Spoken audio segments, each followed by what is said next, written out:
कि जैसे कार्यकर्ता वो खुद हैं, इस कोर टीम में भी वैसे ही कार्यकर्ताओं को जगह दी जाएगी। अब नई कोर टीम कैसी होगी ये तो आने वाला वक्त बताएगा। राजधानी पटना और आसपास के इलाके में सेक्स रैकेट का धंधा काफी तेजी से फैल रहा है। इस कारोबार से जुड़े लोग अब हाईटेक तरीके से इस काम को अंजाम तक पहुंचाने में लगे हैं। इधर पटना पुलिस इस धंधे को रोक लगाने के लिए आम लोगों से मदद की अपील कर रही है। विश्व की सबसे बड़ी कॉलोनी कंकड़बाग की ये तस्वीर है। राजधानी पटना क्या बिहार के लोगों ने भी इसके बारे में नहीं सोचा होगा। बताने की जरूरत नहीं कि इन्होंने अपना मुंह दिखाने लायक भी नहीं रखा। छिपने छिपाने के अलावा इनके पास कोई चारा भी नहीं है।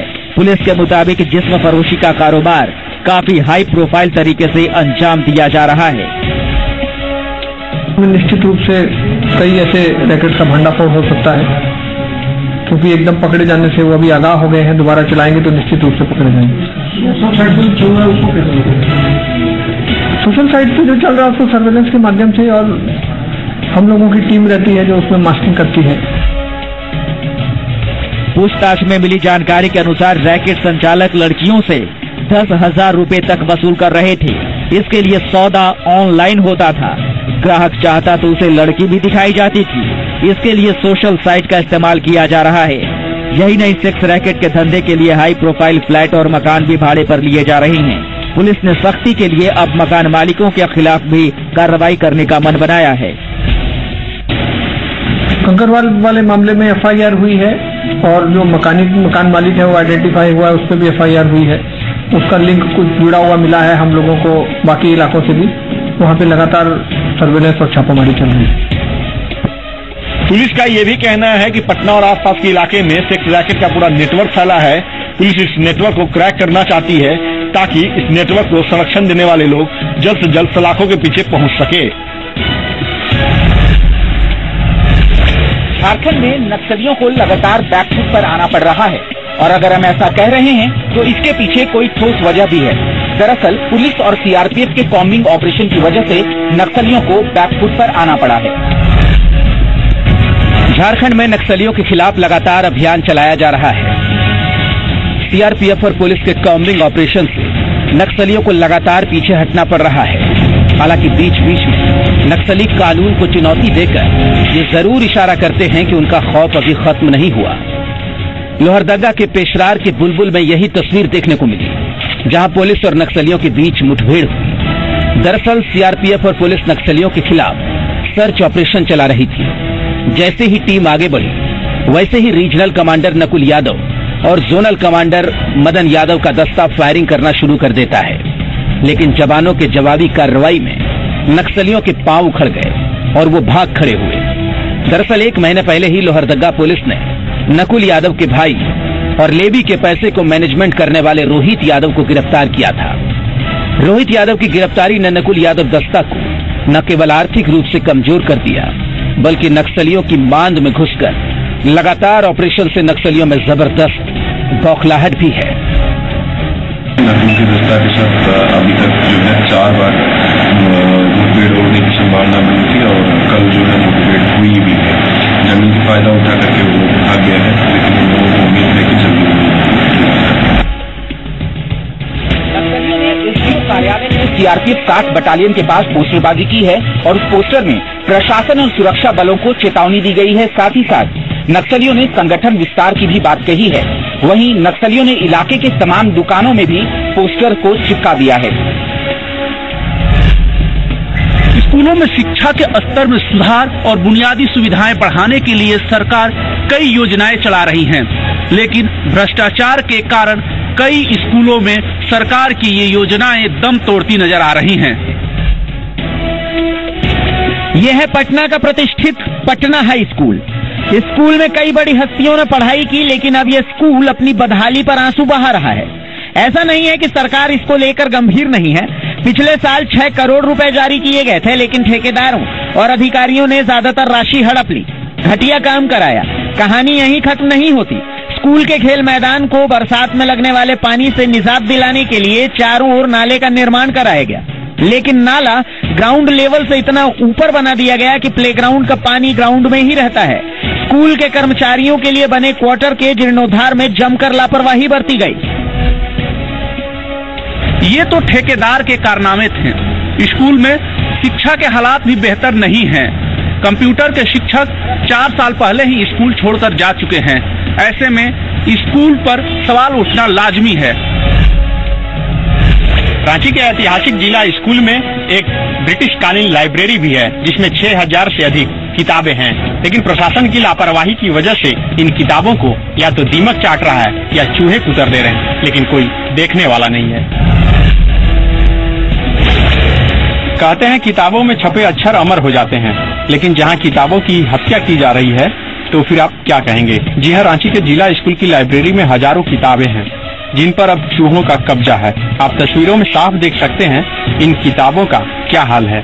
लेकिन जब स्कूल प्रबंधन ने हमारे कैमरे की चमक देखी तो बच्चों को किताब की धूल साफ करने में लगा दिया। कभी इस लाइब्रेरी में छात्रों की जमघट हुआ करती थी। स्कूल के छात्रों के साथ साथ बाहर से रिसर्च करने वाले छात्र भी किताब पढ़ने के लिए आते थे। लेकिन अब आलम क्या है, इसकी तस्वीर आपके सामने है। कई बार एक अलमीरा से दूसरे अलमीरा में जब पुस्तकों को रखा गया है तो पन्ने अलग हटने के बाद कौन सा पन्ना किस पुस्तक का है वो ढूंढना पता चल जाता है, क्योंकि सारे पन्ने अलग हो गए हैं। नहीं, तो ये 1839 का स्कूल है। 1839 की जो कुछ पुस्तकें हैं वो तो खराब होगा ही, स्वाभाविक है। वो 39 की पुस्तकें हैं तो उसके रख रखाव तो हम लोग ठीक से किए हैं, लेकिन फिर भी वो तो इतना दिन रहेगा, 200 साल लगभग। अब अभी तो 1839 का मतलब है कि 100 साल प्लस हो गया। आधुनिकता के इस दौर में अध्ययन के लिए लोग नई टेक्नोलॉजी का सहारा ले रहे हैं, जिससे लाइब्रेरी की अहमियत कम हुई है। लेकिन क्या दशकों से अपनी पहचान बनाने वाले इस लाइब्रेरी की अस्मिता इसी तरह खोने दिया जाए? बिहार में ठंड का असर दिखने लगा है। मौसम विभाग ने अलर्ट जारी किया है कि अगले 2 दिन में तापमान और गिरेगा। मौसम विभाग के इस अलर्ट के बाद राज्य सरकार ने ठंड से बचाव के उपाय शुरू कर दिए हैं। मंगलवार को पूरा पटना कोहरे की चपेट में नजर आया। हालात ये थे कि लोग घरों से गाड़ियां लेकर तो निकले, लेकिन सड़क पर कोहरे का असर ऐसा दिखा कि लोगों को गाड़ियों की लाइट दिन में ही जलानी पड़ी। मौसम विभाग की माने तो पश्चिमी विक्षोभ के कारण अगले 2 दिनों तक हालात ऐसे ही रहेंगे। 48 आवर्स के लिए फोरकास्ट है कि सेम कंडीशन होंगी। Very dense to dense fog at few places over whole Bihar region. So fog and mist would be there in the morning, but weather would be dry. There would be no precipitation. पारा तेजी से गिर रहा है। ऐसे में सरकार की चुनौती भी बढ़ गई है। हालांकि सरकार की ओर से तैयारी पूरे होने के दावे किए जा रहे हैं। समाज कल्याण विभाग की ओर से कंबल वितरण के लिए राशि आवंटित कर दी गई है। आपदा प्रबंधन विभाग अलाव के लिए पैसे रिलीज कर रहा है। सरकार की ओर से सभी जिलों के डीएम को स्कूल के समय में बदलाव के निर्देश दिए गए हैं। सरकार का दावा है कि इस साल ठंड में किसी को परेशान नहीं होने दिया जाएगा। और 2 रोज से जो है कुहासा और भयंकर ठंड पड़ने लगी है, तो राज्य सरकार की तरफ से जिला प्रशासन को निर्देश दिया जाता है कि विभिन्न जगहों पर जो है अलाव की व्यवस्था करें। सरकार का दावा है कि इस ठंड में किसी को परेशानी नहीं होगी, सरकार मुकम्मल व्यवस्था कर लेगी। लेकिन ये तो आने वाला वक्त ही बताएगा कि सरकार इस सर्दी में क्या व्यवस्था कर पाती है। रामगढ़ की आबो हवा में जहर घुल गया है। पंच आयरन फैक्ट्रियों से निकलने वाले धुएं से न सिर्फ आम लोग बल्कि आर्मी जवान भी गंभीर बीमारियों के शिकार हो रहे हैं। रामगढ़ में स्पंज आयरन प्लांट के चिमनियों से निकल रहा ये धुआं यहाँ की आबो हवा में जहर घोल रहा है। आम जनता तो परेशान है ही, आर्मी के जवान भी इसकी वजह से गंभीर बीमारियों का शिकार हो रहे हैं। खास तौर पर सर्दी के मौसम में हालात बद से बदतर होता जा रहा है। लिहाजा आर्मी ने प्रशासन से इसे निजात पाने के लिए प्रशासन से गुहार लगाई है। दरअसल रामगढ़ में 10 सालों में स्पंज आयरन का कारोबार काफी जोर शोर से पनपा है। यहाँ कई स्पंज आयरन की फैक्ट्रियाँ हैं, लेकिन ये फैक्ट्रियाँ प्लांट में प्रदूषण को कंट्रोल करने वाली मशीन नहीं लगा रहे, जिससे खतरा लगातार बढ़ता जा रहा है। लेकिन इसे रोका कैसे जाए, उसका कोई ठोस जवाब प्रशासन के पास नहीं है। लाइलाज होते जा रहे इस मर्ज को देखते हुए स्थानीय लोगों ने आवाज भी उठाई, लेकिन नतीजा सिफर ही रहा। डॉक्टरों का भी मानना है कि समय रहते इसे नहीं रोका गया तो समस्या विकराल होती जाएगी।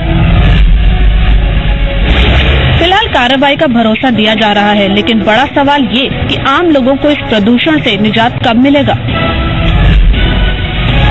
पर्यावरण विभाग की बगैर इजाजत के ही सारण में धड़ल्ले से खनन जारी है। इससे न केवल पर्यावरण को नुकसान हो रहा है, बल्कि बड़े पैमाने पर राजस्व का चूना भी लगाया जा रहा है। सारण के गंगाजल गांव के दियारा इलाके में पर्यावरण विभाग की अनापत्ति प्रमाण पत्र के बगैर खनन जारी है। एसके सिंगला कंस्ट्रक्शन पर आरोप है कि वो निविदाधारी गॉडसंस प्राइवेट लिमिटेड की बिना अनुमति के मिट्टी खुदाई कर रही है और निविदा धारकों के रोके जाने पर धमकी दी जा रही है। नुकसान हो रहा है वो अलग। हम लोगों का 103 जिला में 175 करोड़ रुपया प्लस टैक्स हम लोगों को जमा किया गया है। अभी तक छपरा जिला में जो रोक लगाया गया है अभी चालू नहीं हुआ है, लेकिन जबरन लोग खुदाई कर रहे हैं। कितना नुकसान हो रहा है इससे? मतलब 1000 से ट्रक डेली वहां से ज्यादा उठ रहा है। बिहार की महत्वाकांक्षी योजना पहलेजा दीघा पुल के अप्रोच रोड और NH-19 के चौड़ीकरण में मिट्टी की भराई का काम अवैध रूप से चल रहा है। थाने को लिखित आवेदन भी दिया गया है, लेकिन कार्रवाई नहीं की गई। रोजाना सैकड़ों ट्रक मिट्टी की खुदाई की जा रही है। अवैध खनन की जानकारी आम लोगों को भी नहीं है। गौरतलब है कि गॉडसंस प्राइवेट लिमिटेड कंपनी उत्खनन विभाग से निविदा देकर 2015 से लेकर 2019 तक पटना, भोजपुर और छपरा जिले में खनन के लिए 175 करोड़ रुपए का टेंडर लिया है। बालू से भरा रहा है सबका, मिट्टी बालू का काम हो रहा है। उम्मीद है कि 1-2 महीना। हाँ, उम्मीद जैसा किया जाए, जैसा रफ्तार है कि 2 महीने के आसपास में चालू हो जाए। जानकारों के मुताबिक सुप्रीम कोर्ट के निर्देश पर सभी जगहों पर खनन पर स्टे लगा दिया गया था और पर्यावरण विभाग से खनन के लिए अनापत्ति प्रमाण पत्र लेने को कहा गया था। यही नहीं, अधिक से अधिक 4 फीट गहरी खुदाई का ही आदेश है, लेकिन तकरीबन 30 फीट तक खुदाई की जा रही है। कटिहार में एक बार फिर तलाक का मामला सामने आया है, जहां एक शराबी पति ने शराब के नशे में 3 तलाक कहकर अपनी बीवी को घर की दहलीज से बाहर का रास्ता दिखा दिया। मामला पोठिया थाना क्षेत्र के कुसियारी गांव की है।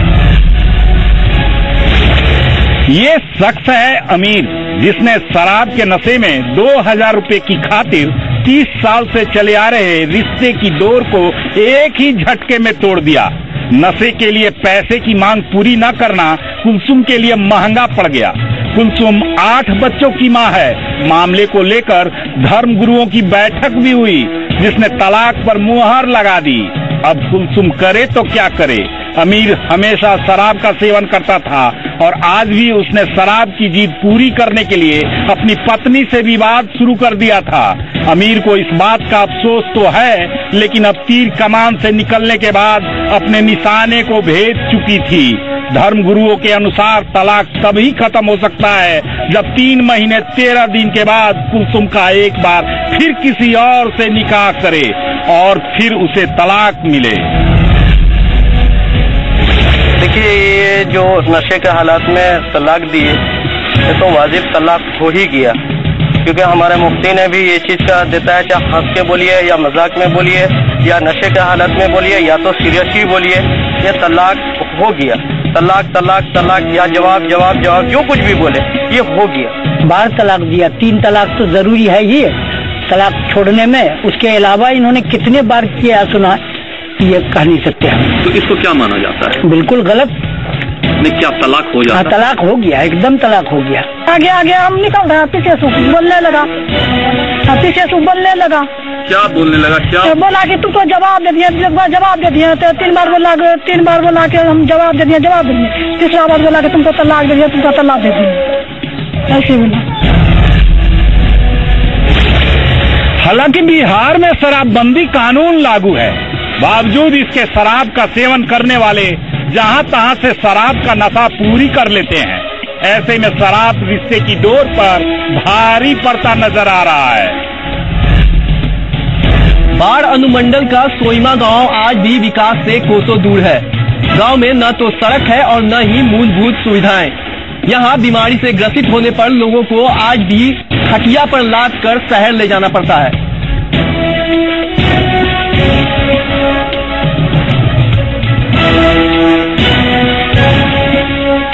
बदहाल सड़क से जीना मुहाल, चंद मिनटों की दूरी घंटों में तय। ये सड़क है या गड्ढा, या गड्ढे में सड़क।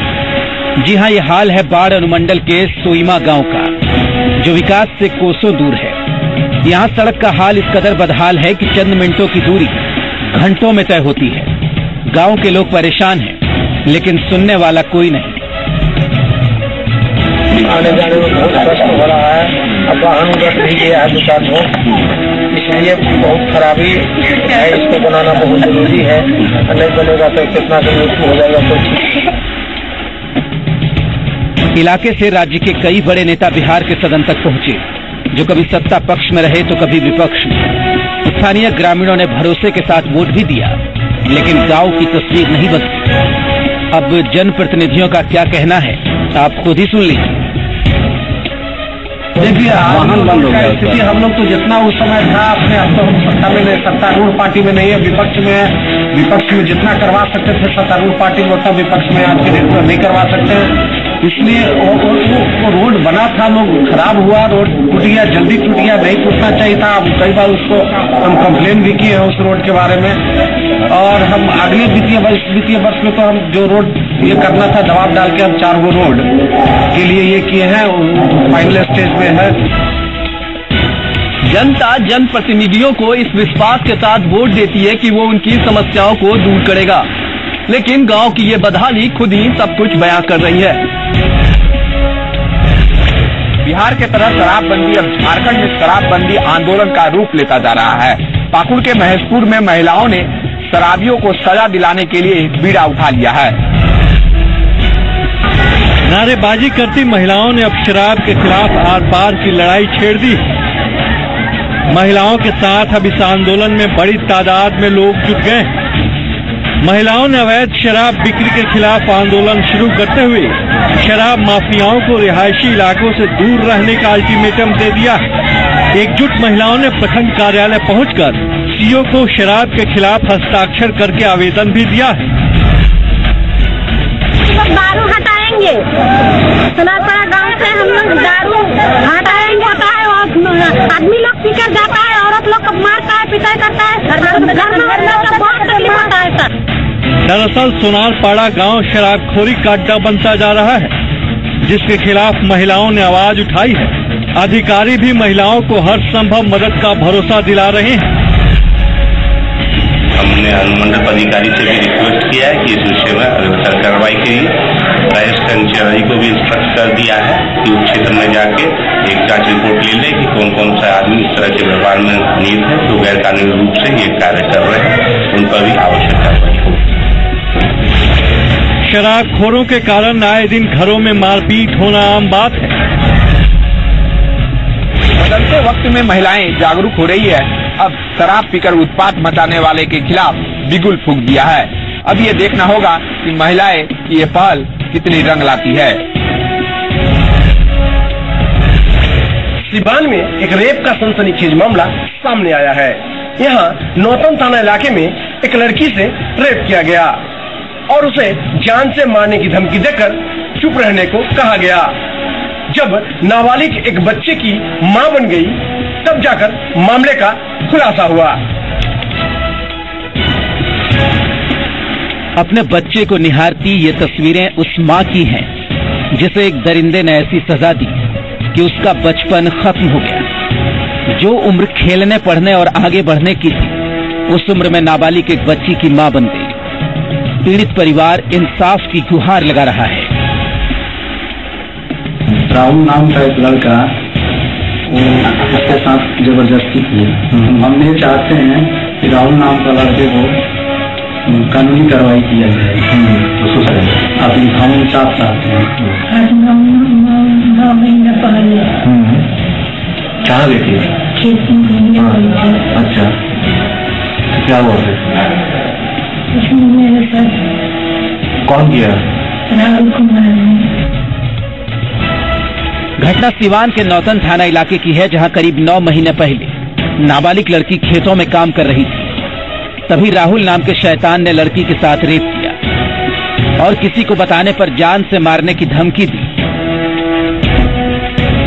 जी आज सुबह समाचार पत्रों से ज्ञात हुआ कि एक बिन ब्याही मां को बच्चा हुआ है। फिलहाल नाबालिग मां और बच्ची CWC की निगरानी में है और आरोपी पुलिस पकड़ से बाहर। ऐसे में सवाल उठता है पुलिस के काम करने के तरीके पर कि आखिर इस वारदात पर पुलिस कोई कार्रवाई क्यों नहीं की। झारखंड के रामगढ़ जिले में आज भी कई लोग ऐसे हैं जो मिट्टी बेचकर अपना जीवन गुजर बसर कर रहे हैं।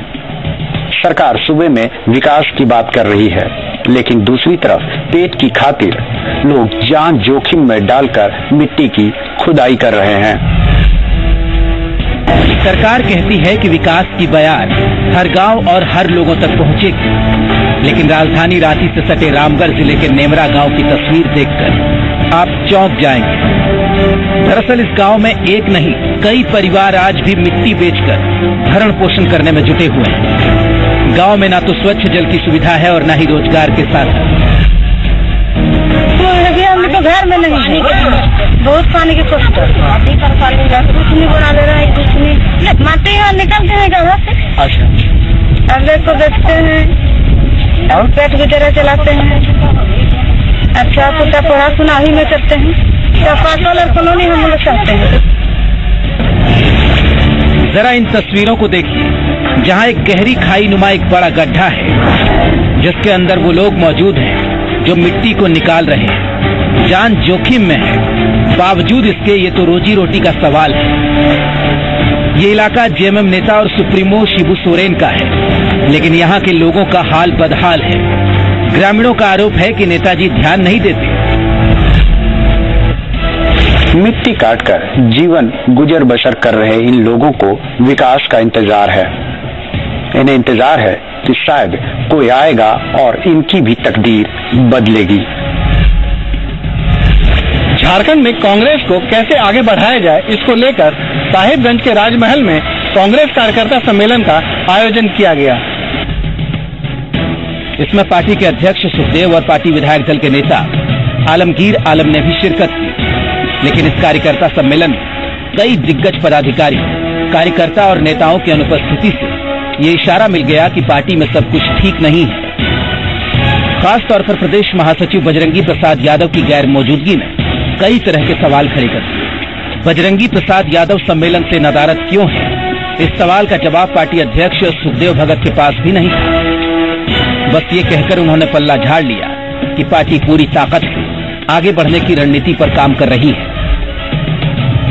जो कमियां हैं कैसे उसे दुरुस्त की जाए, जन मुद्दों को लेकर कैसे संघर्ष का स्वरूप तैयार करने हैं, और हाल के दिनों में राज्य सरकार की नीतियां हैं, चाहे स्पीटी एक्ट, चाहे CNG एक्ट हो, चाहे नोटबंदी की बात हो, जिससे आम जन काफी परेशान है।